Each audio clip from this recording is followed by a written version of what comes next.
बुर्जोदा आने वाले वीक की स्टोरी ऑफ द वीक। बुर्जोदा वाले इस वीक में गुस्सा को कंट्रोल करें, उदासी और नेगेटिविटी कम लेकर आए।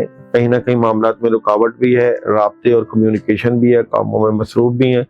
कंफ्यूज ना हो, कुछ चीज़ें चेंज हो सकती हैं और उन चीज़ों से मुतल्लिका सॉलिड फैसले करें। एनर्जी क्या नजर आती है बुर्जोदा वालों की इस वीक की एनर्जी क्या नजर आती है? तो बुर्जोदा वालों इस वीक में किसी मामले को लेकर डबल माइंडेड है, कोई डिसीजन लेना चाहते हैं, मुश्किल से आसानी की तरफ आना चाहते हैं और अपने मामलात को बेहतर करने की कोशिश में नजर आते हैं। बात करें जॉब, बिजनेस और कैरियर की, तो जॉब, बिजनेस और कैरियर में कहीं ना कहीं नेगेटिविटी है और मैरिज और रिलेशन में भी प्रॉब्लम क्रिएट हो सकती है। सोच समझ के फैसले कीजिएगा।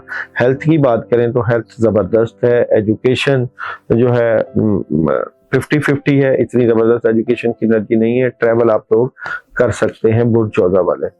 सन एनर्जी का आप लोगों को मैसेज है इस